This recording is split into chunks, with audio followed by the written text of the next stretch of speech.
नमस्कार। माउन्टेन समाचारमा स्वागत छ। म उषा काफ्ले र म प्रतिमा धरेल। सुरुमा अहिलेसम्मका मुख्य समाचार।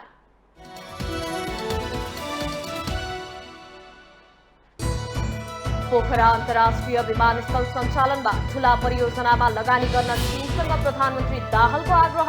निजगढ विमानस्थल पनि बनाउने दाबी। प्रचण्ड प्रधानमन्त्री भएपछि चीन उत्साही। VRI आक्रामक रूपमा अघि सारियो। पोखरा विमानस्थल पनि VRI को बास्केटमा हाल्यो। दाहाल नेतृत्वको सरकारलाई समर्थन गर्नुपर्नेमा नेकपा एसका अधिकांश केन्द्रीय कमिटी सदस्यको मत। समाजवादीका कार्यकर्तालाई भ्रममा राख्न एमालेले एकीकरणको हल्ला फिजाएको ठहर। मन्त्री परिषदले पूर्णता पाउन अझै केही समय लाग्ने एमाले अध्यक्ष ओलीको संकेत। राजनीतिमा पनि धेरै फौल खेले। प्रदेश 1 का प्रदेश प्रमुखद्वारा सरकार गठनका लागि आह्वान। लुम्बिनी प्रदेश सभाका सदस्यले लिए पद तथा गोपनीयताको शपथ। सोमबार प्रदेश सभा बैठक बस्ने। आणविक हतियारको लागि मुलुकको आर्थिक विकास तीव्र गतिमा गर्न उत्तर कोरियाली नेता किम जोङ उनको आग्रह। दक्षिण कोरिया र अमेरिकाको दबाव निस्तेज पार्ने भनाई। र इङ्ग्लिस प्रिमियर लिग फुटबलमा चेल्सी बराबरीमा रोकिँदा टोटनहम पराजित। चेल्सीले नटिङहम फरेस्टसँग अङ्क बाँड्यो। टोटनहमलाई एस्टन भिल्लाले हरायो।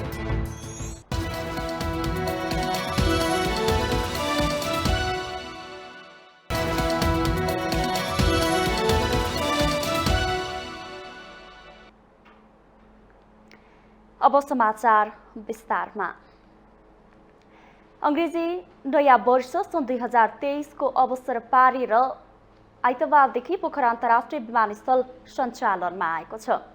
प्रधानमन्त्री पुष्पकमल दाहालले विमानस्थलको उद्घाटन गर्नुभएको हो। पहिलो उडानबाट विमानस्थलमा अवतरण गर्ने जहाजका चालक दल तथा यात्रुलाई फूलमालाले स्वागत गरिएको थियो। चिनिया विदेश मन्त्रीले गत चैतमा नै नेपाललाई विमानस्थल हस्तान्तरण गरिसक्नु भएको थियो। पोखरावासीको 50 वर्षदेखिको सपना साकार भएको भन्दै काठमाडौँ स्थित चिनिया दूतावासले बधाई समेत दिएको छ। अन्तर्राष्ट्रिय विमानस्थलको उद्घाटन गर्दै प्रधानमन्त्री दाहालले विमानस्थलको निर्माणले पोखरामा मात्रै नभई सिंगै मुलुकको अर्थतन्त्रमा महत्त्वपूर्ण योगदान पुर्याउने विश्वास व्यक्त गर्नुभयो। प्रधानमन्त्रीको रूपमा विमानस्थल उद्घाटन गर्न पाउँदा हर्ष र गर्व दुवै लागेको भन्दै अझ नयाँ ऊर्जाका साथ काम गर्न प्रेरणा मिलेको उहाँको भनाइ थियो।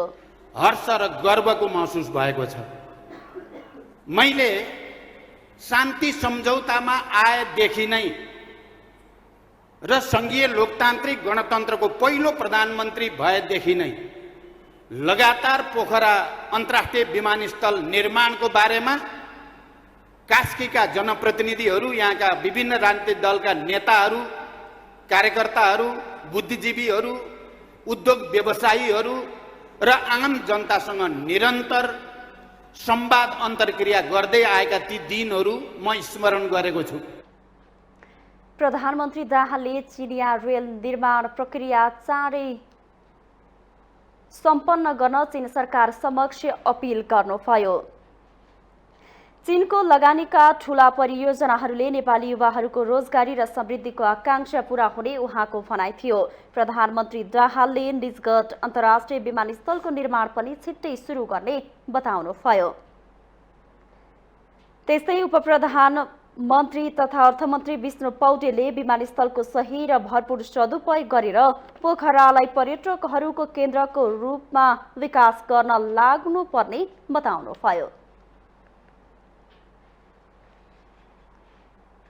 लगायतका सबै प्रकारका अपराध कर्महरूलाई निर्मूल गर्दै सुशासन सुनिश्चित गर्ने विषय हो।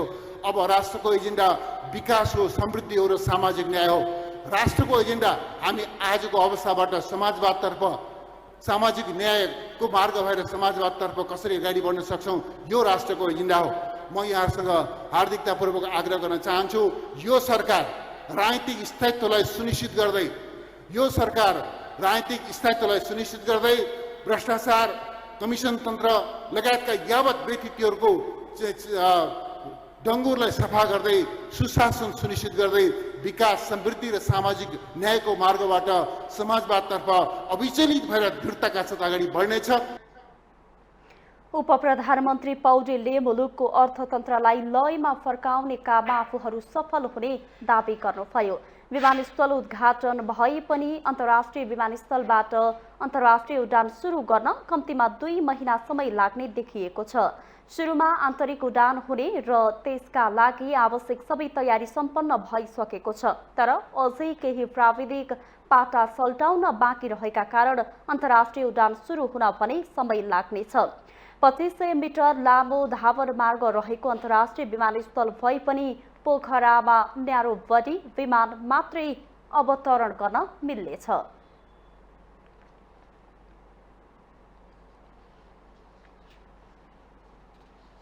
प्रधानमन्त्री भएको 1 हप्तामै राष्ट्रिय गौरवको आयोजना मानिएको पोखरा अन्तर्राष्ट्रिय विमानस्थलको उद्घाटन गर्न पाउने भाग्यमानी बन्नु भएको छ प्रचण्ड। तर चीनले उक्त आयोजनालाई belt and road initiative BRI अन्तर्गतको भनेपछि विवाद उत्पन्न भएको छ। एक रिपोर्ट।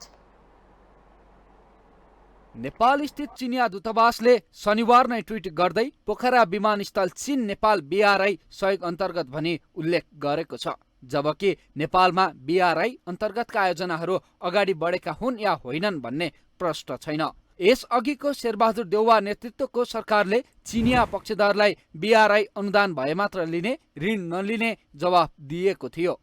प्रचण्ड प्रधानमन्त्री भए लगत्तै चीनले BRI अगाडि बढेको सन्देश दिइसकेको थियो। नेपाल र चीन बीच रेलवे लाइनको सम्भाव्यता अध्ययनका लागि आएको चिनिया पक्षले काम अगाडि बढाइसकेको छ। यसलाई पनि BRI अन्तर्गत नै राखिएको छ। नेपाल र चीन बीच सन् 2017 मा BRI को रूपरेखा सम्बन्धी सम्झौता भएको थियो। त्यतिबेला KP शर्मा ओली प्रधानमन्त्री थिए। त्यतिबेला नेपालका तर्फबाट 35 आयोजना अगाडि बढाउने भनिए तापनि चीनको आग्रहमा हटाएर 9 वटा मात्र राखियो। सन् 2016 मा नेपाल सरकारले चीनको एक्जिम बैंकबाट 21 करोड 56 लाख 60 हजार अमेरिकी डलर ऋण लिएर विमानस्थल निर्माण गरेको हो। चीनसँग BRI को ढाँचा सम्बन्धी सम्झौता नै हस्ताक्षर नगर्दै विमानस्थल निर्माण सम्बन्धी ऋण लिने हस्ताक्षर गरेको थियो। तर चीनले यसलाई BRI भनी प्रस्तुत गरेपछि तरङ्ग आएको छ। देउवा सरकारले BRI अनुदान भए लिने, ऋण नलिने भनिरहँदा पोखरा अन्तर्राष्ट्रिय विमानस्थलका लागि चिनिया बैंकसँग लिएको ऋण पनि BRI भनिएको छ। रोचक त यो छ कि विमानस्थल निर्माणको ठेक्का आर्थिक जोहो नहुँदै सन् 2014 मा चिनिया कम्पनी CAMC इन्जिनियरिङलाई दिएको थियो। प्रचण्ड नेतृत्वको सरकार गठन भएपछि नेपालमा चिनिया सक्रियता बढेको छर्लङ्ग छ। BRI सम्बन्धित परियोजना धमाधम बढ्न थालिसकेका छन्, तर BRI सम्झौता नहुँदै अगाडि बढेका आयोजनालाई पनि चीनले यस अन्तर्गत भनी व्याख्या गरिदिँदा गम्भीर प्रश्नहरू उठ्न थालेका छन्। माउन्टेन टेलिभिजन HT का लागि सन्दीप शर्माको रिपोर्ट। नेकपा एकीकृत समाजवादीका अधिकांश स्थायी कमिटी सदस्यहरूले प्रधानमन्त्री पुष्पकमल दाहाल नेतृत्वको सरकारलाई समर्थन गर्नुपर्नेमा जोड दिएका छन्। नेकपा एकीकृत समाजवादीको स्थायी कमिटी बैठकमा बोल्दै अधिकांश नेताहरूले दाहाल नेतृत्वको सरकारलाई समर्थन गर्नुपर्ने धारणा व्यक्त गरेका हुन्। बैठकमा अधिकांश सदस्यले विगतमा सहकार्य गरेको प्रधानमन्त्री दाहाल नेतृत्वको सरकारलाई समर्थन गर्नुपर्ने मत राखेका नेकपा एकीकृत समाजवादीका उपमहासचिव गंगालाल तुलाधारले जानकारी दिनुभयो। एकीकृत समाजवादीले सरकारलाई समर्थन नगरे पनि सरकारले निरन्तरता लिने भएकाले समर्थन गर्नु उपयुक्त हुने अधिकांश नेताहरूको धारणा रहेको उहाँको भनाइ छ। प्रधानमन्त्री दाहालले सरकारमा सहभागी हुन औपचारिक रूपमा प्रस्ताव नपठाएको खण्डमा पार्टी सरकारमा भने जान नहुने नेताहरूले निष्कर्ष निकालेका छन्। पुष्पकमल दाहाल प्रचण्डजी अहिले देशको प्रधानमन्त्री हुनुहुन्छ। यसरी उहाँ प्रधानमन्त्री भइरहेको सन्दर्भमा र उहाँले हामीलाई पटक पटक भेटेर सरकारमा सामेल हुनुपर्ने कुरा बताइरहेको बेला अथवा सरकारलाई समर्थन दिनुपर्छ भनेर भनिरहेको बेला उहाँले औपचारिक रूपमा प्रस्ताव चाहिँ पठाउनु भएको छ कि छैन। यदि त्यो प्रस्ताव पठाउनु भएको छैन भनेर भने हामी बोलाइ नडाकी कुनै के जाति गरी भन्ने जस्तो तरिकाले चाहिँ जानु हुँदैन भनेर भन्ने खालको निष्कर्ष निकाल्न खोजिराख्नु भएको छ। उहाँले एकीकृत समाजवादीका नेता कार्यकर्ताहरूलाई भ्रममा पार्नका लागि एमालेका मान्छेहरूले पार्टी एकताको हल्ला चलाएको जिकिर गर्नुभयो। पार्टी एकताको हल्ला चलाएर एकीकृत समाजवादीको कार्यकर्ताहरूलाई भुलभुलैयामा राख्ने षड्यन्त्र भइरहेको तुलाधरको भनाइ छ। जे खालको चर्चा चलिरहेको छ त्यो चर्चा नेकपा एमालेको केही मान्छेहरूले मात्र चलाएका कुराहरू हुन्। त्यसमा हामी कुनै पनि हिसाबले त्यो भ्रममा हामी पर्नु हुँदैन। हामी यसबाट जोगिनु पर्दछ। भनेको मतलब चाहिँ नि हामी त्यो एकता हुन्छ भनेर हाम्रो चाहिँ कार्यकर्ता हाम्रो पङ्क्तिलाई जुन भुलभुलैयामा राख्ने जस्तो खालको जो षड्यन्त्र भइरहेको छ यसबाट प्रश्न हुनुपर्छ। अहिले एकताको कुनै प्रयास उताबाट पनि भएको छैन र यताबाट पनि भएको छैन। उपमहासचिव तुलाधरले अध्यक्ष माधव कुमार नेपाललाई राष्ट्रपति दिएर एमालेले पार्टी एकता गराउन लागेको भन्ने कुरालाई हावाको संज्ञा दिनुभयो। एमालेले अध्यक्ष नेपाललाई राष्ट्रपति बनाउने प्रस्ताव यति छिट्टै नराख्ने उहाँको भनाइ छ। एकीकृत समाजवादीका अध्यक्षलाई यस्तो ठुलो प्रस्ताव यति छिट्टै सजिलोसँग राख्लान् जस्तो लाग्दैन हैन र त्यो गरेको पनि हो जस्तो मलाई लागिरहेको छैन। कहीँ त्यस्तो खालको चर्चा कतै कतै भएको भएदेखि चाहिँ अब त्यो हाम्रो चाहिँ पङ्क्तिलाई अलिकति भ्रमित पार्नका निम्ति गर्यो भन्ने जस्तो लाग्छ। बैठकमा पार्टीलाई सुदृढीकरण गर्ने लगायतका विषयमा छलफल भएको छ। त्यस्तै नेकपा यसले सोमबार पोलिट ब्युरो बैठक डाकेको छ। पोलिट ब्युरो बैठकपछि मात्र सरकारलाई समर्थन दिने या नदिने समर्थन गरे सरकारमा जाने या नजाने विषयमा टुङ्गो लगाउने बताइएको छ।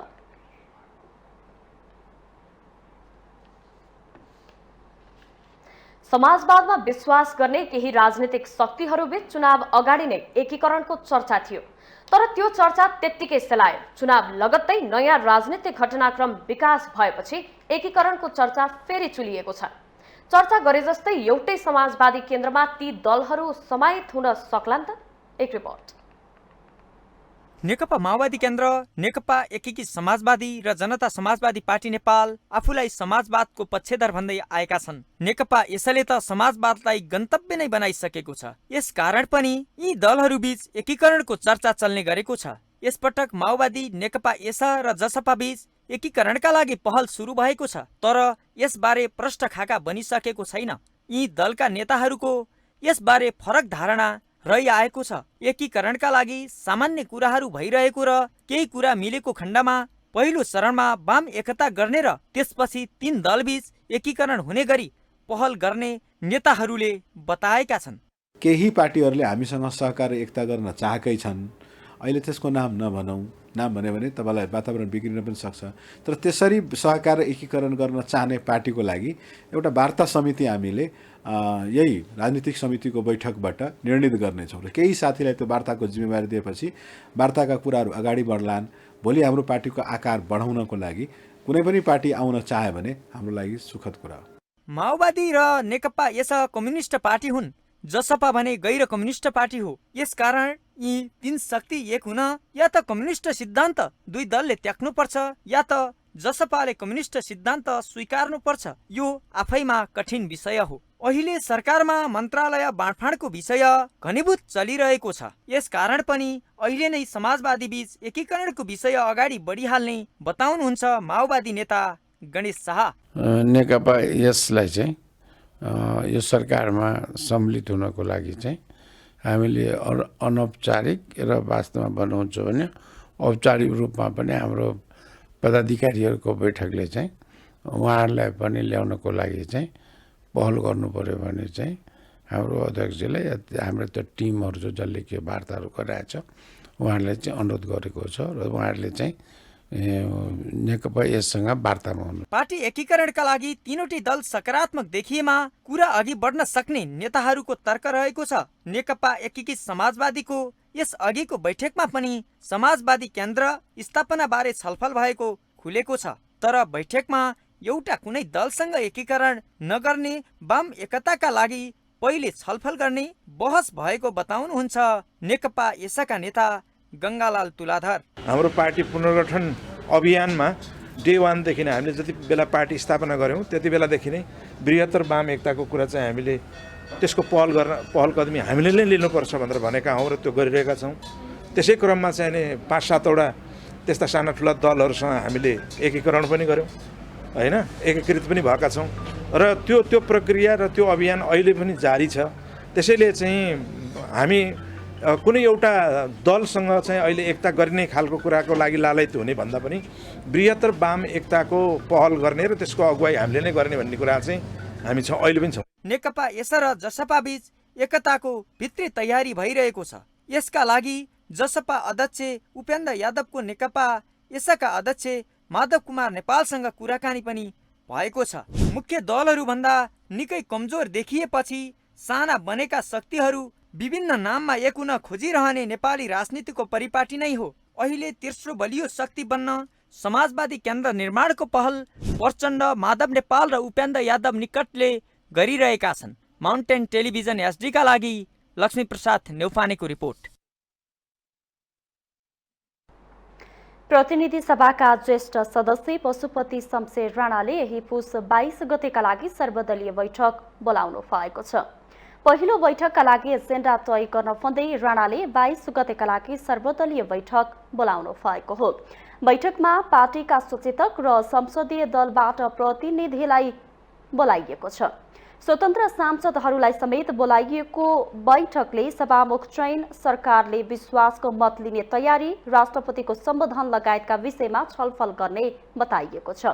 प्रतिनिधि सभाले सुरुमा सभामुखको चुनाव र सरकारले विश्वासको मत लिने तयारी गरेकाले त्यसको तयारी गरेको बुझिएको छ। संसदको पहिलो बैठक पुस 25 मा बस्दैछ।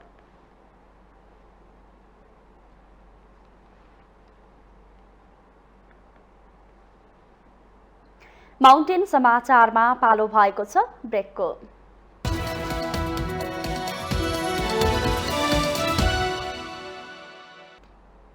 ब्रेकपछि स्वागत छ। अब बाँकी समाचार। सत्तारूढ नेकपा एमालेका अध्यक्ष एवं पूर्व प्रधानमन्त्री केपी शर्मा ओलीले मन्त्री परिषद विस्तारको काम टुङ्गिन अझै 10-15 दिन लाग्न सक्ने संकेत गर्नु भएको छ। मदन भण्डारी स्पोर्ट्स एकाडेमीले आइतबार काठमाडौँमा आयोजना गरेको एक कार्यक्रममा अध्यक्ष ओलीले मन्त्री परिषदले पूर्णता पाउन अझै केही समय लाग्ने संकेत गर्नु भएको हो। उहाँले खेलकुद क्षेत्रको विकासमा ध्यान दिन सरकारलाई आग्रह गर्दै खेलाडीहरूले खेलकुद क्षेत्रको विकासमा राम्ररी ध्यान दिउन् भन्ने आफ्नो चाहना रहेको उल्लेख गर्नुभयो। खेलाडीहरूको माग सरकार समक्ष पुर्याउन आफू लागि पर्ने अध्यक्ष ओलीको भनाइ थियो। उहाँले नयाँ खेलकुद मन्त्रीलाई पनि आफूले खेल क्षेत्रको विकासमा ध्यान दिन आग्रह गर्ने बताउनुभयो।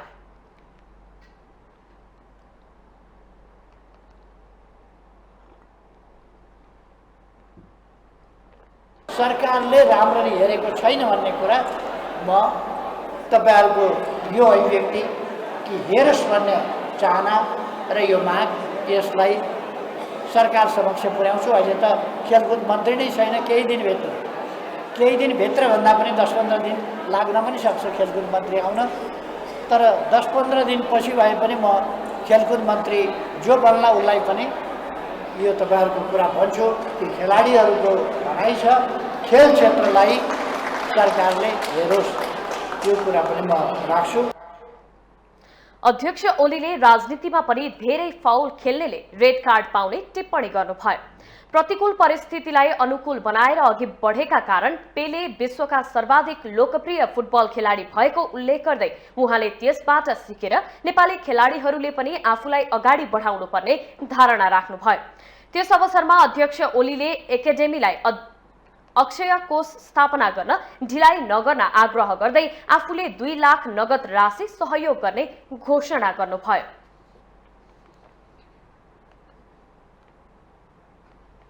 प्रदेशका प्रदेश प्रमुखले सरकार गठनका लागि आह्वान गर्नुभएको छ। प्रदेश प्रमुख परशुराम खापुङले संविधानको धारा 168 को उपधारा 2 अनुसार सरकार गठनका लागि आह्वान गर्नुभएको हो। पुस 24 गते आइतबार बेलुका 5 बजेभित्र दाबी पेश गर्न प्रदेश प्रमुख खाफुङले आह्वान गर्नुभएको हो। संविधानको धारा 168 को उपधारा 1 बमोजिम मुख्यमन्त्री नियुक्तिका लागि प्रदेशसभामा कुनै दलले स्पष्ट बहुमत प्राप्त गरेको नदेखिएकाले 2 वा 2 भन्दा बढी दलहरूको समर्थनमा बहुमत पुर्याएर मुख्यमन्त्री नियुक्तिका लागि दाबी पेश गर्न भनिएको छ।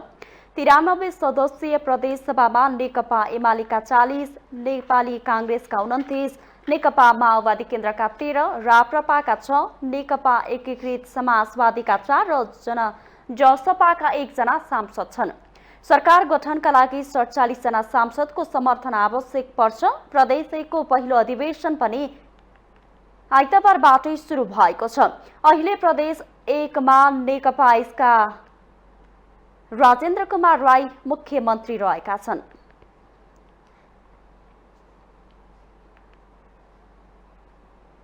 लुम्बिनी प्रदेश सभाका सदस्यहरूले आइतबार पद तथा गोपनीयताको शपथ लिएका छन्। प्रदेश प्रमुख अमिक शेरचनले प्रदेश सभा सदस्यहरूलाई शपथ दिलाउनु भएको हो। 87 जना प्रदेश सभा सदस्य मध्ये 9 जनाले आफ्नै मातृभाषामा शपथ लिएका छन् भने अरूले नेपाली भाषामा शपथ लिएका छन्। स्थायी राजधानी दाङको देउखुरी स्थित नवनिर्मित प्रदेश सभा भवनमा सांसदहरूले शपथ लिएका हुन्। 87 सदस्यीय प्रदेश सभामा नेकपा एमालेबाट 29, नेपाली कांग्रेसबाट 27, माओवादी केन्द्रबाट 9, राप्रपा र नागरिक उन्मुक्ति पार्टीबाट 4 जना, जसपा, लोसपा, जनमत पार्टी र स्वतन्त्र 3 जना, नेकपा एकीकृत समाजवादी र राष्ट्रिय जनमोर्चाबाट 1 जना सांसद रहेका छन्। त्यस्तै लुम्बिनी प्रदेश सभाको दोस्रो कार्यकालको पहिलो अधिवेशन सोमबार सुरु हुने भएको छ। प्रदेश प्रमुख अमिक शेरचनले संविधानको धारा 183 को उपधारा 1 बमोजिम पुस 18 गते दिउँसो 1 बजे प्रदेश सभा अधिवेशन आह्वान गरिएको प्रदेश सभा सचिव दुर्लभ पुनले जानकारी दिनुभयो। हालसम्म अस्थायी मुकाम बुटवलमा बस्दै आएको अधिवेशन पहिलो पटक लुम्बिनीको राजधानी दाङ देउखुरीमा नवनिर्मित प्रदेश सभा भवनमा बस्न लागेको हो।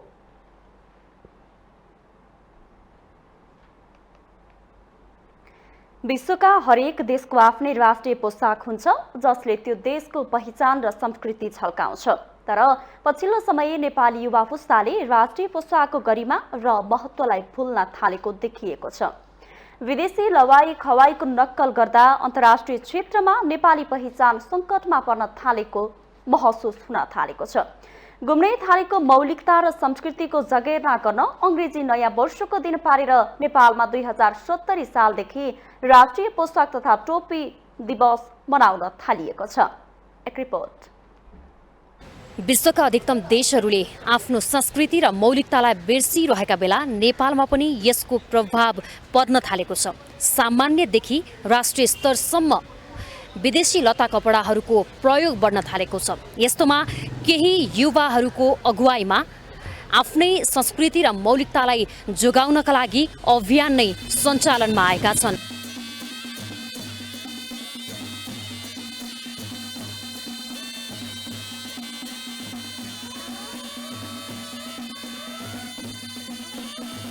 हामी हाम्रो सम्पदा, संस्कृति, हाम्रो इतिहासलाई यदि हामीले आत्मसात गर्न सकेनौँ भने हामी के चाहिँ बुझ्नुपर्छ भने यदि हामीले अघिल्लो पुस्तालाई सम्मान गरेनौँ भने आउँदै गरेको पुस्ताले हामीलाई सम्मान गर्नेवाला छैन। र त्यो सम्पदा संस्कृतिको जगेर्ना गर्नु हाम्रो दायित्व हो। आज हामी राजा रजौटा अथवा राजाहरूका चाहिँ जुन मूर्तिहरू लडाउँदै ढलाउँदै गइरहेका छौँ, तिनी राजाहरूले बनाएका हुन्। यो जति पनि देखिरहेका इमारतहरू छन्, जति पनि छन्, सम्पदाहरू छन्, यति पनि तपाईँ चाहिँ ध्वस्त गर्न थालियो भने भोलि हामीसँग के रहन्छ। र आज विदेशी नेपालमा न्यु इयर मनाउन आउँदैन है, विदेशी टाइसुट हेर्न आउँदैन। विदेशी नेपालमा किन आउँछ भने उसलाई यो देशको पोसाक, यो देशको भाषा, संस्कृति, बहुल जाति, बहुल संस्कृति उसलाई मनपर्छ र उनीहरू तपाईँको चाहिँ यो हेरिटेज हेर्न आउँछन्। सरकारले एक न एक दिनमा गएर फेरि यसलाई पुनर्स्थापना गर्नै गर्छ नै। किन पनि गर्छ भन्दाखेरि हामीले जनवरी 1 अनि त्यस पछाडि पौष 17 गते पार्नुको एउटै मात्र रिजन के हो भने हामीसँग अलरेडी हाम्रो वैशाख 1 गते नयाँ वर्ष छ र हामी किन फेरि पाश्चात्य संस्कृति, बाहिर संस्कृतिलाई लिएर फेरि नयाँ वर्ष हामी किन मनाउने? हाम्रो सभ्यता, हाम्रो पोसाकलाई चाहिँ हामीले पुर्याउनु पर्छ भन्ने उद्देश्य त यहीबाट म्यासेज देखियो नि त, होइन? नत्र त तपाईँको प्रचण्ड सुट प्यान्ट जहिले पनि लगाएर हिँड्ने मान्छेले एउटा राष्ट्रको एउटा चाहिँ आदि आधिकारिक व्यक्तित्वले चाहिँ लगाउँदिन हटाएको मान्छेले दौरा सुरुवाल लाउनु भयो भनेपछि यो पुनर्स्थापना हुन्छ। केही समयदेखि लोप हुँदै आइरहेको अवस्थामा चाहिँ यसलाई चाहिँ कसरी पुनर्जीवित गर्न सकिन्छ भन्ने उद्देश्यको साथ चाहिँ यो दिवस मनाइरहेको छ। यसले चाहिँ आफ्नो नेपाली कला संस्कृति हाम्रो धर्म सबै झल्काउने हुँदाको चाहिँ यसको चाहिँ विशेष महत्त्व रहिआएको छ। कुनै अब औपचारिक कार्यक्रमहरूमा त्यस्तो राष्ट्रिय पर्वहरूमा उत्सवहरूमा अब आफ्नो राष्ट्रिय पोसाक लगाउने गरेको छ। तर के हुँदै गयो भने विगत 15-17 वर्षदेखि हाम्रो नेपाललाई बिर्साउने, नेपालीलाई बिर्साउने, नेपालको माटोलाई बिर्सने, यो हाम्रो पहिचान, हाम्रो राष्ट्रिय चिनारीलाई त्यसलाई चाहिँ कमजोर बनाउँदै जाने जुन किसिमको खेलहरू भए, जुन भित्रिए, त्यो चाहिँ दुःखद थियो। अब स्वस्फूर्त रूपमा अहिले नेपालीमा एक किसिमको जागरण आइसकेको छ र सेना प्रहरीहरूले त आफ्नो नियमित रूपमा आफ्नो जोगाइराखेकै छ, आफ्नो परम्परा, संस्कार, संस्कृति सबै जोगाएको छ।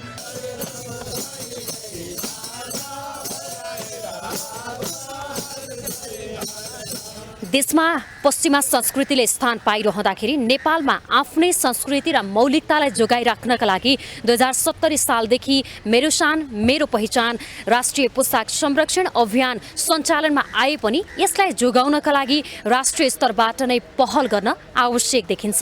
माउन्टेन टेलिभिजन एचडीका लागि क्यामेरामा केशव श्रेष्ठका साथमा बिन्दु अधिकारी, काठमाडौँ। दौरा सुरुवाललाई सामन्तहरूको पोसाक भन्दै विरोध गर्दै 2 पटक प्रधानमन्त्री हुँदा पनि कोट प्यान्ट लगाएर शपथ लिएका नेकपा माओवादी केन्द्रका अध्यक्ष पुष्पकमल दाहाल प्रचण्ड तेस्रो पटक प्रधानमन्त्री हुँदाको शपथमा भने सोचमा आएको बदलावसँगै दौरा सुरुवालमा चिटिक्क देखिनु भयो। राजसंस्था पक्षधर राप्रपाको समर्थन सहित तेस्रो पटक प्रधानमन्त्री हुन सफल प्रचण्डले दौरा सुरुवाल लगाएसँगै यही आउँदो पुस 27 गते पृथ्वी जयन्तीलाई राष्ट्रिय एकता दिवस सहित सार्वजनिक बिदा दिने निर्णय लिन्छन् कि लिँदैनन् चासो बढेको छ। एक रिपोर्ट। राजसंस्थालाई एक भाषा एक भेष लाद्ने सामन्तीको अवशेष मान्दै नेपाल एकीकरणकर्ता पृथ्वीनारायण शाहको शालिगहरू समेत तोडफोड गर्न लगाएको आरोप प्रचण्डमाथि छ। दौरा सुरुवालप्रति जागेको अचानकको प्रेमले प्रचण्डले आफ्नो विगतको कार्य गलत भएको स्वीकारेको त होइनन् भन्ने प्रश्न एकातिर उठिरहँदा पुस 27 गते पृथ्वी जयन्ती मानेर राष्ट्रिय एकता दिवस घोषणा गरी सार्वजनिक बिदा दिने चर्चा चल्न थालेको छ। हुन त राष्ट्रपति विद्यादेवी भण्डारी स्वयंले प्रत्येक वर्ष पृथ्वी जयन्तीमा सरिक भएर पृथ्वीनारायण शाहको शालिगमा माल्यार्पण सहित सम्मान गरिरहनु भएको छ। आफूलाई गणतन्त्रवादी भन्ने नेताहरूले पृथ्वीनारायण शाह राष्ट्र निर्माता भएकोले उहाँलाई सम्मान गर्नुपर्छ भन्न थालेका छन्। राजतन्त्र अन्त गरी गणतान्त्रिक शासन व्यवस्थामा परिवर्तन गरे पनि व्यवस्था परिवर्तन भए तर पात्र र प्रवृत्ति परिवर्तन भएन। नेपालको इतिहास, परम्परा, धर्म, संस्कृतिलाई सम्मान र संरक्षण भन्दा पनि यसलाई समाप्त गर्ने कार्यमा योजनाबद्ध तरिकाले लाग्नेहरू पनि देखिए। हामीले विशेष गरेर 57 सालदेखि यो अभियान सुरु गरेको, त्यति बेला त बिदा दिन्थ्यो, पछि त्यसरी जनआन्दोलनपछि बिदा काटियो। त्यसमा चाहिँ बिदा काट्ने क्रममा चाहिँ गिरिजाप्रसाद कोइरालाको प्रधानमन्त्रीत्वमा कृष्ण प्रसाद सिटौला गृहमन्त्री हुँदाखेरि बिदा काट्यो। म नेपाल सरकारलाई के भन्न चाहन्छु, यदि यो सरकार नेपालीको हो भने सबभन्दा पहिला प्रमुख काम भनेको चाहिँ उसले पृथ्वीनारायण शाहलाई सम्मान गर्नुपर्छ र त्यो सम्मान गर्ने क्रममा चाहिँ सार्वजनिक बिदा दिनुपर्छ र पृथ्वीनारायण शाहलाई सम्मान गर्नुपर्छ। सँगसँगै पृथ्वीनारायण शाहको फोटो अङ्कित मुद्रामा चाहिँ राख्नुपर्छ भनेर चाहिँ मेरो चाहिँ आग्रह छ यो सरकारलाई। नेपाल एकीकरण गर्नुभएका पृथ्वीनारायण शाहलाई नेपाली जनताले राष्ट्र निर्माताको रूपमा सम्मान गर्दछन्। उहाँले औँलामाथि उठाएको शालिग तथा तस्बिरले आम नेपालीहरूलाई हरेक पल एकताको शिक्षा दिइरहेको छ। कतिपयले पृथ्वीनारायण शाहलाई विस्तारवादी, हिन्दू धर्मका पोषक तथा विभिन्न जनजातिले शासन खोज्ने पात्रको रूपमा चित्रण गर्छन्। एकीकरणको लडाईँमा बर्बरतापूर्ण थियो भन्नेहरू पनि रहेका छन्। बिस्तारै यिनले त बुझ्न थाले नि, अब त लौजा सुरुवाल लगाएर पनि जान थाले होइन। शालिग भत्काउनेहरूले अब त्यो एकता दिवस चाहिँ छुट्टी दिनुपर्छ भन्ने पनि कुरो गर्न थाले होइन। भनेपछि बुद्धि ढिलो पलायो तर धेरै ड्यामेज गरेर पलाएको हो क्या। त्यसैले यो जुन दबाब दिनुपर्ने छ होइन, यो नागरिक स्तरबाट, पत्रपत्रिकाबाट, प्राज्ञिक क्षेत्रबाट चाहिँ दिनुपर्ने दबाब त्यो कम भयो र कता कता चाहिँ धेरै हाम्रा चाहिँ नागरिक अगुवा र चाहिँ नि हाम्रा पत्रकारहरू र प्राज्ञिकहरू पनि यो विकृत वामवादको चाहिँ नि पासोमा चङ्गुलमा परे है। त्यसबाट देशलाई त्यो मनस्थितिबाट चाहिँ बाहिर निकाल्नुपर्छ। त्यो नगरिकन सरकारले मात्रै गर्दैन, सरकारलाई प्रेसर नहालिकन या पार्टीहरूलाई प्रेसर नहालिकन उनले गर्दैनन्। थ्याङ्क यू, धन्यवाद। पृथ्वीनारायण शाहकै नेतृत्व र क्षमताका कारण नेपालको भौगोलिक र सांस्कृतिक अस्तित्व स्थापित हुन पुगेको यथार्थ हो। देश रह्यो र अहिलेको व्यवस्था रह्यो। अत एउटा गर्व गर्न लायक नेपाली इतिहासका महापुरुषको जन्म जयन्तीलाई राष्ट्रिय एकता दिवसका रूपमा मनाउनु इतिहासप्रतिको इमानदारी मात्र नभई सम्मान पनि हो। पृथ्वीनारायण शाहले निर्माण गरेको राज्य गौरव र सम्मानको विषय हुने, तर राष्ट्र निर्माता उहाँ चाहिँ अपमानित र अभिशाप हुने जायज हुँदैन। माउन्टेन टेलिभिजन एचडी का लागि क्यामेरामा विवेक श्रेष्ठका साथ विसन्तर साक्यको रिपोर्ट। माउन्टेन समाचारमा पालो भएको छ ब्रेकको।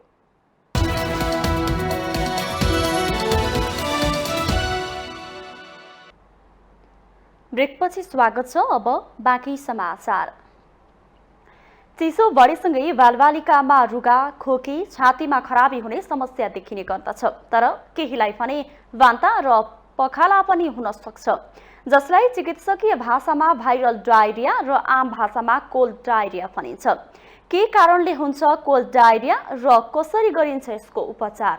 एक रिपोर्ट। चिसो बढेसँगै भाइरल र कमन कोल्ड आम रूपमा हुने गर्छ। धेरैले यसलाई हल्का ढंगले लिने गरे पनि यो सामान्य भने पक्कै होइन। रोग प्रतिरोधात्मक क्षमता कम हुने भएकाले बालक, वृद्ध र दीर्घ रोगीहरू चिसोका कारण हुने स्वास्थ्य समस्याको थप जोखिममा रहन्छन्। यो मौसममा बालबालिकामा प्राय देखिने स्वास्थ्य समस्या हो कोल्ड डायरिया। चिसो मौसममा रोटा, नोरो, एस्ट्रो जस्ता भाइरस बढी सक्रिय हुने गर्दछन्। यिनै भाइरसहरूले गर्दा चिसोमा बच्चाहरूमा देखिने बान्ता र पखालाको समस्या नै कोल्ड डायरिया हो। कोल्ड डायरियाको सुरुवातमा प्राय गरेर 5 वर्ष मुनिका बालबालिकाहरूमा श्वास प्रश्वास सम्बन्धी समस्या देखिने, खोकी लाग्ने, हाच्छिउँ तथा नाकबाट सिंगान बग्ने गर्दछ। त्यसपछि बान्ता हुने र त्यसको 24 देखि 48 घण्टाभित्र पातलो दिशा हुने गर्दछ। हुन त कोल्ड डायरिया गर्मी या वर्षायाममा कीटाणुका कारण लाग्ने झाडा पखाला भन्दा कम घातक हुने गर्छ, तर जाडोमा रुघाखोकी र श्वास प्रश्वासका समस्याहरू धेरै हुने र एक आधलाई मात्र पखाला लाग्दा अभिभावकहरू आत्तिने गरेको चिकित्सकहरूको अनुभव छ। यसै कारण पनि बच्चालाई चिकित्सकको सल्लाह बिना नै औषधि खुवाउनु थप घातक हुन सक्ने विज्ञहरू बताउँछन्। डायरियाको लागि चाहिँ एन्टिबायोटिक जन्य औषधिहरू आवश्यकता नै पर्दैन। त्यो भएर यस्तोमा नचाहिने किसिमको औषधि किनेर खाइयो भने अब औषधिको चाहिँ साइड इफेक्ट हुने भयो होइन। कुनै औषधिले वाक वाक लगाउने होलान्, पेट दुखाउने होलान्, त्यो हुने भयो। पछि अब पटक पटक त्यस्तो औषधि किनेर खाँदा पछि आफूलाई त्यो औषधि नभई नहुने बेला चाहिँ त्यो औषधिले काम नगर्ने अवस्थामा पुग्न सक्छ। त्यसको सट्टा सँगसँगै औषधि सित्तै आउने कुरा होइन, पैसा पनि नाश हुने भयो होइन। त्यसरी अनावश्यक रूपमा औषधि सेवन चाहिँ बढी हुन्छ र यो कुराबाट चाहिँ जोगिनुपर्ने चाहिँ मुख्य कुरा हो। कम घातक रहे पनि पखालाले शरीरमा पानीको मात्रा कमी भएर जल वियोजन हुने, रगतमा इलेक्ट्रोलाइटमा गडबड भई ज्यान समेत जान सक्ने भएकाले झोलिलो कुरा खुवाउन र अतिरिक्त हेरचाह गर्न आवश्यक हुन्छ। यो भाइरल डायरिया भने प्राय गरेर आफै ठिक हुने खालको हो र यो लामो समय जाँदैन। धेरै जसो 3 देखि 5 दिन, लामो गयो भने 7 दिनसम्म जाने हो। यो बेलामा हामीले एकदम विचार पुर्याउनु पर्ने भनेको तपाईको बालबालिकालाई पानीको मात्रा नाश हुन नदिनलाई जीवनजल र अन्य पुनर्जलीय उपचार भनेको झोल कुरो बढी खुवाउने नै हो। जति डायरियाबाट पानी लस हुन्छ त्यति पानी खुवाउने र तपाईको चिसो मौसममा सुगर सफाई राख्न गाह्रो हुन्छ बालबालिकाहरूलाई। अब सुगर सफाईमा ध्यान दिने। अभिभावकहरूले बच्चा बिरामी भइराख्छ, हामी पनि सानोतिनो डाक्टर भइसक्यौं भन्ने अभिव्यक्ति दिने गरेको र आफू खुसी औषधि दिने गरेको पाइन्छ। तर स्वास्थ्य जस्तो संवेदनशील कुरामा चिकित्सकको सल्लाह र स्वास्थ्य परीक्षण आवश्यक छ भन्ने अभिभावकले मनन गर्न आवश्यक छ। माउन्टेन टेलिभिजन एचडी का लागि क्यामेरामा मिलन थापाका साथमा प्रतिमा धरेल, काठमाडौँ। नेपाल चीनको उत्तरी व्यापारिक सीमा नाका रसुवागढीबाट निर्यात सुरु भएको छ। कोभिड महामारीपछि ठप्प भएको निर्यात 31 महिनापछि गत मंगलबारदेखि सुचारू भएको हो।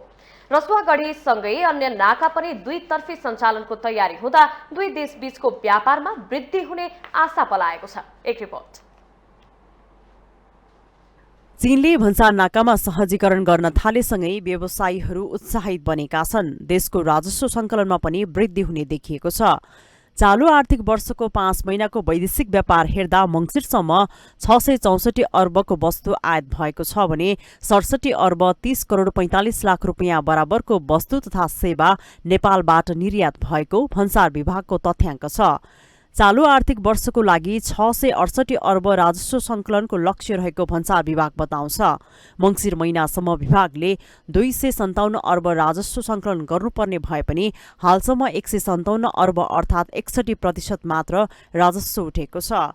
उत्तरी चीनतर्फको भन्सार बिन्दु 9वटा भए पनि हाल तातो पानी र रसुवा गढीबाट नै सबैभन्दा बढी मालसामान आयात हुने गरेको छ। हिल्सा नाकाबाट हालसम्म 8-10 वटा ट्रक मालवस्तु नेपालतर्फ आयात भएको छ। चीनतर्फ निर्यात हुनेमा गलैँचा, हस्तकला, बाँसको सामग्री लगायतका रहेका छन्। चीनसँग अन्तर्राष्ट्रिय व्यापारिक रूपमा जोडिएका तातो पानी रसुवागढीसँगै हिल्सा नाका खुल्दा व्यापार अभिवृद्धि हुने अपेक्षा गरिएको छ। अन्य नाकालाई दुईतर्फी सञ्चालनमा ल्याउने विषयमा पहल भइरहेको बताउनुहुन्छ भन्सार विभागका निर्देशक पुण्य विक्रम खड्का। भन्सार विभाग स्वयंले चाहिँ आफ्नो तर्फबाट समकक्षीसँग कुरा गर्ने हो। अन्तर्राष्ट्रिय व्यापारको चाहिँ व्यवस्थापन गर्ने जिम्मा उद्योग वाणिज्य मन्त्रालयको हुन्छ भने परराष्ट्र मन्त्रालय मार्फत चाहिँ हाम्रा समस्याहरूलाई चाहिँ समाधान गर्ने कोसिस हुन्छ। र यस्ता केही समयदेखि यो जुन कोभिड-19 को सङ्क्रमणबाट नाका चाहिँ केही समय बन्द हुने, केही समय खुल्ने चाहिँ भएको अवस्था हो। तर अहिले नियमित रूपमा चाहिँ सामानहरू आयात भइराखेको छ र बाढी पहिरो अथवा अन्य दैविक प्रकोपबाट हुने जुन किसिमका समस्याहरू हुन्छन् अथवा क्षणिक रूपमा चाहिँ बन्द हुने बाहेक अन्य किसिमले चाहिँ आयात निर्यात व्यापार चाहिँ बन्द हुँदैन भन्ने हाम्रो अपेक्षा हो। यद्यपि कहिलेकाहीँ व्यापारीले माग बाहेकका सामान ढुवानी गर्न खोज्दा आयातमा समस्या हुने गरेको विभागको भनाइ छ। अल्पकालीन भन्दा पनि दीर्घकालीन रूपमा नाका नियमित सञ्चालनका लागि नेपाल सरकारले कूटनीतिक पहल गर्न सके व्यापार वृद्धिसँगै राजस्व सङ्कलनमा पनि बढोत्तरी हुने देखिएको छ। माउन्टेन टेलिभिजन एसडीका लागि क्यामेरामा निखिल कपालीको साथमा विद्या तामाङको रिपोर्ट। आगामी 3 दिन देशभर अत्याधिक चिसो बढ्ने भन्दै बिहानको समयमा बाहिर चहल पहल कम गर्न विज्ञहरूले सुझाव दिएका छन्। विज्ञहरूले पश्चिमी वायुको प्रभावका कारण तराई र केही पहाडी क्षेत्रमा मौसम प्रतिकूल देखिएको भन्दै आवश्यक सावधानी अपनाउन आग्रह गरेका हुन्।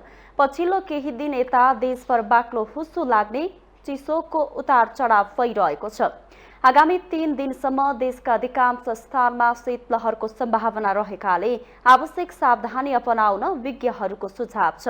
जलवायु विज्ञ डाक्टर धर्मराज उप्रेतीले अहिले समुद्री सतहको तापक्रम औसतभन्दा कम रहेकाले चिसो बढिरहेको बताउनुभयो। उहाँले न्यूनतम तापक्रम घट्दै जाँदा चिसो र शीतलहर बढाउने भएकाले जनवरी 4 सम्म देशको पश्चिमी भागमा यसको असर पर्ने भन्दै सचेत रहन आग्रह गर्नुभयो। समुद्रको सतहको तापक्रम औसतभन्दा कम भएको अवस्थामा छ। भन्नुको अर्थ समुद्रको तापक्रम चाहिँ चिसो छ। जति चाहिँ लामो 30 वर्ष 50 वर्षको अवस्थामा रहन्थ्यो औसत त्योभन्दा तल छ। यो तल हुनुको अर्थले के गर्छ भनेपछि चिसो बनाउँछ। चिसो दिनहरू बढ्छ। चिसोको दुईटा, एउटा चाहिँ शीतलहरको अवस्था यसले सिर्जना गर्छ, अर्को चाहिँ चिसो दिनको शीत दिवसको अवस्था सिर्जना गर्छ। चिसो बढीसँगै तराई क्षेत्रमा शीतलहरका कारण जनजीवन कष्टकर हुने गरेको छ।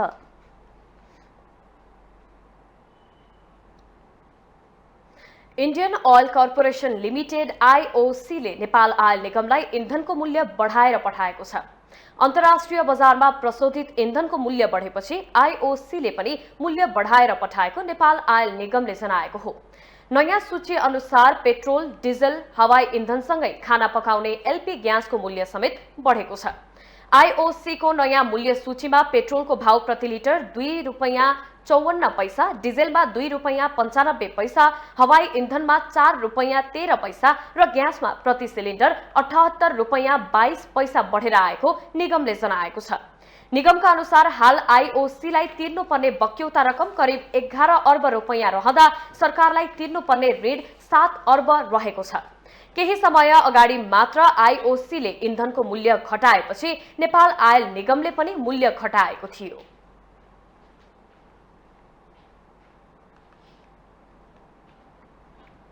राष्ट्र बैंकले चालू पुँजी कर्जा मार्गदर्शन संशोधनको तयारी थालेको छ। उद्योगी व्यवसायीले चालू पुँजी कर्जाको मार्गदर्शन नै लागू नगर्न माग गरिरहेका बेला नेपाल राष्ट्र बैंकले भने संशोधन मात्रै गर्ने तयारी थालेको हो। गत कार्तिकदेखि उक्त मार्गदर्शन कार्यान्वयनमा आएको थियो। त्यसयता व्यवसायीहरूले यसप्रति असन्तुष्टि जाहेर गर्दै स्थगनको माग गरी विभिन्न सरकारी उच्च पदस्थ व्यक्तिहरूसँगको भेटलाई तीव्रता दिँदै आएका छन्। व्यवसायीहरूको छाता संगठन नै यसको विरोधमा आन्दोलित छ। मार्गदर्शनकै कारण अर्थतन्त्र चलायमान बन्न नसकेको उनीहरूको आरोप छ। पछिल्लो समय बैंक तथा वित्तीय संस्थाले प्रवाह गर्ने कर्जा प्रवाह कमजोर बन्नुमा समेत चालू पुँजी कर्जा जोडिएको र निजी क्षेत्रको आत्मबल कमजोर पारेको व्यवसायीको दाबी छ। त्यस्तै लगानी कम हुँदै गएको उनीहरू बताइरहेका छन्। यही बेला गठन भएको नयाँ सरकार सामु उद्योगी व्यवसायीले चालू पुँजी कर्जा मार्गदर्शन खारेजीलाई पहिलो माग बनाएका छन्। नवनियुक्त अर्थमन्त्री विष्णु पौडेलसँग समेत भेटेर उनीहरूले माग सम्बोधन गर्न आग्रह गरिसकेका छन्। निजी क्षेत्रले चालू पुँजी कर्जा मार्गदर्शनलाई जोडतोडले उठाएपछि अर्थमन्त्री पौडेलले यसबारे नेपाल राष्ट्र बैंकसँग चासो राख्नु भएको छ। केही उद्योगी व्यवसायको भेटमा उहाँले गभर्नर महाप्रसाद अधिकारीलाई समेत सँगै राख्नु भएको थियो। अर्थमन्त्रीले नै चासो दिएपछि राष्ट्र बैंकले संशोधन प्रक्रिया सुरु गरेको छ। संशोधनको लागि राष्ट्र बैंकले कुन बुदाले धेरै अप्ठ्यारो पारेको हो सोबारे उद्योगी व्यवसायीहरूको छाता संगठन नेपाल उद्योग वाणिज्य महासंघ, Nepal chamber of commerce, Nepal उद्योग परिसंघ जस्ता संस्थाहरूसँग राय समेत माग गरिसकेको छ। चालू पुँजी मार्गदर्शन हरेक त्रैमासिकको अन्तिम महिना अर्थात् असोज, पुस, चैत र असारमा चालू पुँजीको सीमा वृद्धि गर्न र पुराना ऋणलाई नयाँ चालू पुँजी कर्जा स्वीकृत गर्न रोक लगाएको छ।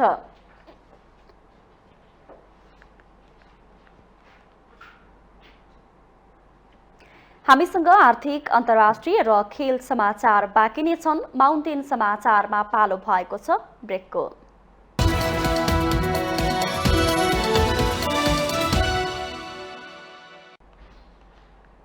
ब्रेकपछि स्वागत छ। अब आर्थिक समाचार।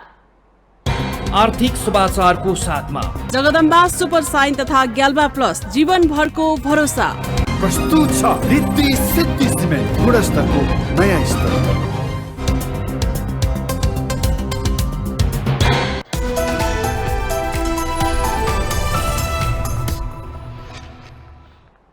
यही पुस 21 देखि 23 गतेसम्म काठमाडौँको भृकुटी मण्डपमा 16औं फुटवेयर प्रदर्शनी हुने भएको छ। 90 वटा नेपाली फुटवेयर कम्पनीको सहभागिता रहने पत्रकार सम्मेलन मार्फत आइतबार जानकारी गराइएको हो। यस्तै विदेशी कच्चा पदार्थ, मसिनरी र प्रविधि सहितको 40 भन्दा बढी कम्पनीको स्टल रहनेछ। देशभरबाट 40 देखि 50 हजार उद्योगी डिलर, होलसेल र खुद्रा व्यापारीले प्रदर्शनीमा सहभागिता जनाउने आयोजकको अपेक्षा छ। स्वदेशी उत्पादनलाई प्रवर्धन, विदेशी आयातलाई प्रतिस्थापन, उत्पादक र उपभोक्तासँग प्रत्यक्ष भेटी उनीहरूका गुनासा राय संकलन गर्नु मेलाको मुख्य उद्देश्य भएको आयोजकले जनाएको छ। दक्ष जनशक्तिको अभाव, उत्पादन लागत बढी हुँदा सोचे अनुसार निर्यात हुन नसकेको फुटवेयर म्यानुफ्याक्चरर्स एसोसिएसन अफ नेपालका अध्यक्ष नानीराज घिमिरेले बताउनुभयो। आवश्यक जमिन र अन्य विभिन्न कुराहरूलाई चाहिँ यदि राज्यले हेरिदिने हो अथवा अब नेपालको सबैभन्दा ठुलो कमजोरी भनेको दक्ष जनशक्तिको कमजोरी छ। दक्ष जनशक्तिमा राज्यले तालिमको व्यवस्था गरेर यदि त्यो दक्ष जनशक्तिको पनि अभावलाई पुरा गरिदिने हो भने अब हाम्रो देशमा अहिलेसम्म भएको इन्फ्रास्ट्रक्चरलाई नै लिँदाखेरि पनि हामी करिब 5 करोड जुत्ता निर्यात गर्न सक्ने अवस्थामा छौँ। मेलामा सहभागी हुने 77 जिल्लाका थोक तथा खुद्रा विक्रेतालाई प्रविधि तथा गुणस्तरीय जुत्ता चप्पल उत्पादनका विषयमा पनि जानकारी गराइनेछ। नेपालमा हाल साना ठुला गरी 1500 को हाराहारीमा जुत्ता चप्पल उत्पादकहरू रहेका छन्, जसमा नेपालमा उत्पादन भएको जुत्ता भारत लगायत 18 देशमा निर्यात हुने गरेको छ। हाल नेपालमा वार्षिक 16 करोड जुत्ता उत्पादन गर्ने क्षमता भए पनि राज्यका तर्फबाट नीति पूर्ण रूपमा कार्यान्वयन नहुँदा भने कम उत्पादन गर्न बाध्य भएको उद्योगीहरूको गुनासो छ।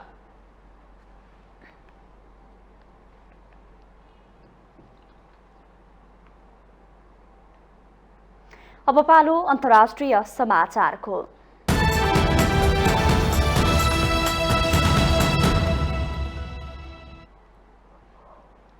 उत्तर कोरियाली नेता किम जोङ उनले दक्षिण कोरिया र अमेरिकाबाट सुरक्षा खतरा भएको दावी गर्दै आफ्नो देशको आणविक हतियारको लागि तीव्र वृद्धिको लागि आह्वान गर्न भएको छ। प्योङयाङको राज्य मिडियाले आइतबार रिपोर्ट गर्दै यस बारेमा जानकारी दिएको हो। उत्तर कोरियाले साताको अन्त्यमा 2 पटक ठूलो आणविक र बहुप्रक्षेपण रकेट प्रणालीको परीक्षण गरेको दावी गरेपछि किमको टिप्पणी आएको कोरियाली केन्द्रीय समाचार एजेन्सीले जनाएका छन्। सन् 2022 को समीक्षा गर्ने 6 दिने पूर्ण सत्रको अन्तिम दिनमा नयाँ वर्षको पूर्व सन्ध्यामा बोल्दै किमले दक्षिण कोरिया निस्सन्देह शत्रु बनेको र यसको मुख्य सहयोगी अमेरिकाले उत्तरमाथि अधिकतम दबाव बताएको बताउनुभयो। उहाँले आगामी वर्ष प्योङयाङले नयाँ इन्टरकन्टिनेन्टल ब्यालिस्टिक मिसाइलको विकास गर्दा सामरिक आणविक हतियारहरू ठूलो मात्रामा उत्पादन गर्नुपर्ने र यसले उत्तरलाई छिटो जवाफी कारबाही दिन सकिने कोरियाली समाचार एजेन्सीलाई उद्धृत गर्दै सीएनएनले जनाएको छ।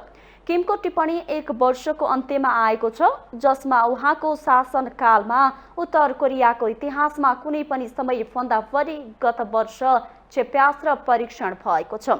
शनिबार सन् 2022 को अन्तिम दिन उत्तरले 37औं क्षेप्यास्त्र परीक्षण गरेको थियो जसमा उत्तरले कम्तीमा 3वटा छोटो दूरीका ब्यालिस्टिक मिसाइलहरू प्रहार गरेको बताइएको छ।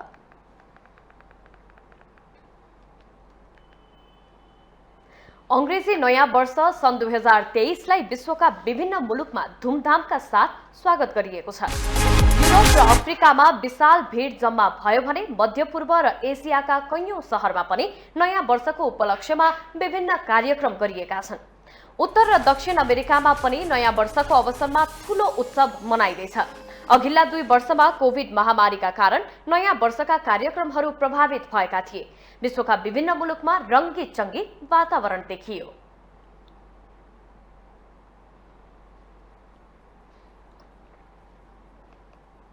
अब पालो खेल समाचारको।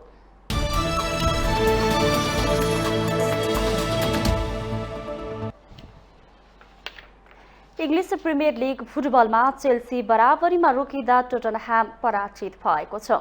गैराती भएको खेलमा चेल्सीले नटिङहम फरेस्टसँग 1-1 गोलको बराबरी खेलेको हो भने टोटनह्याम एस्टन विलासँग 2-0 गोल अन्तरले पराजित भएको हो।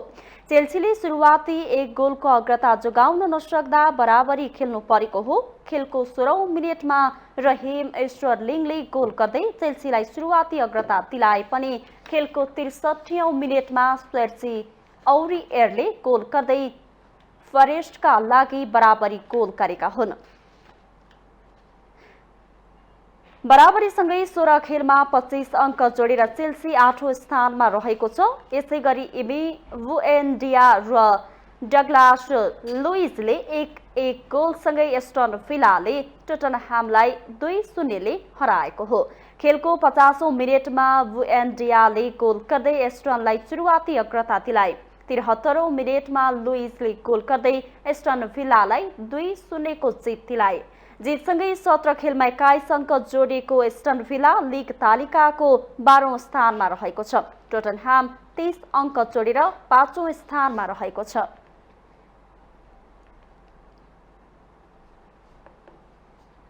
काठमाडौँ नाइट्सले नेपाल टी20 लीगमा आइतबार जनकपुर रोयल्सलाई 90 रनले पराजित गरेको छ। लीगमा काठमाडौँको यो तेस्रो जित हो। यसअघिको खेलमा पनि काठमाडौँसँग नै पराजित भएको जनकपुरको लीगमा यो दोस्रो हार हो। कीर्तिपुर स्थित त्रिवी क्रिकेट मैदानमा टस हारेर ब्याटिङको निम्तो पाएको काठमाडौँले निर्धारित 20 ओभरमा 6 विकेट गुमाउँदै 180 रन बनाएको हो। काठमाडौँका लागि ओपनर सुनाम गौतमले सर्वाधिक 62 रनको अर्धशतकीय इनिङ खेले। ब्रायन बर्ल्सले 61 रनको अभिजित पारी खेलेका थिए। एलेक्स ब्लेकले 12 बलमा 20 रन बनाएका थिए। जनकपुरका लागि जितेन्द्र मुखियाले 4 ओभर बलिङ गर्दै 38 रन खर्चेर 3 विकेट लिए। सराफुद्दिन अशरफ र त्रिभुवन ग्रिफ्टले समान 1-1 गोल गरे विकेट लिएका थिए। काठमाडौँले दिएको 181 रनको लक्ष्य पछ्याएको जनकपुर 19.1 ओभरमा 90 रन बनाउँदै अल आउट भयो। जनकपुरका लागि सराफुद्दिन अशरफले सर्वाधिक 37 रन बनाएका थिए। सोमपाल कामीले 21 रन बनाए। काठमाडौँका लागि अविनाश बोहराले सर्वाधिक 4 विकेट लिए। अजमतुल्लाह ओमाजारैले 2 विकेट लिए। कमल सिंह ऐरी, अनिल खरेल र बसिर अहमदले समान 1-1 विकेट लिएका थिए।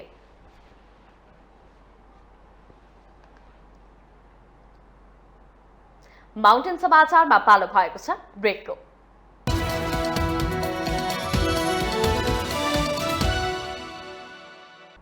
ब्रेकपछि स्वागत छ। यससँगै हामी माउन्टेन समाचारको अन्त्यमा आइपुगेका छौं। जाँदा जाँदै मुख्य समाचार पुनः एकपटक।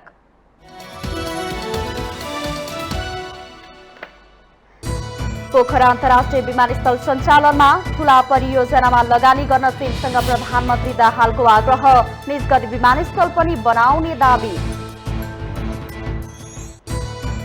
प्रचण्ड प्रधानमन्त्री भएपछि चीन उत्साहित। बीआरआई आक्रामक रूपमा अघि सर्यो। पोखरा विमानस्थल पनि बीआरआईको बास्केटमा हाल्यो। दाहाल नेतृत्वको सरकारलाई समर्थन गर्नुपर्नेमा नेकपा एसका अधिकांश केन्द्रीय कमिटी सदस्यको मत। समाजवादीका कार्यकर्तालाई भ्रममा राख्न एमालेले एकीकरणको हल्ला फिजाएको ठहर। मन्त्री परिषदले पूर्णता पाउन अझै केही समय लाग्ने एमाले अध्यक्ष ओलीको संकेत। राजनीतिमा पनि धेरै फाउल खेले रेड कार्ड पाउने टिप्पणी। प्रदेश 1 का प्रदेश प्रमुखद्वारा सरकार गठनका लागि आह्वान। लुम्बिनी प्रदेश सभाका सदस्यले लिए पद तथा गोपनीयताको शपथ। सोमबार प्रदेश सभा बैठक बस्ने। आणविक हतियारको लागि मुलुकको आर्थिक विकास तीव्र गतिमा गर्न उत्तर कोरियाली नेता किम जोङ उनको आग्रह। दक्षिण कोरिया र अमेरिकाको दबाव निस्तेज पार्ने भनाई। र इङ्ग्लिस प्रिमियर लिग फुटबलमा चेल्सी बराबरीमा रोकिँदा टोटनह्याम पराजित। चेल्सीले नोटिङहम फरेस्टसँग अङ्क बाँड्यो। टोटनह्यामलाई सन भिल्लाले हरायो।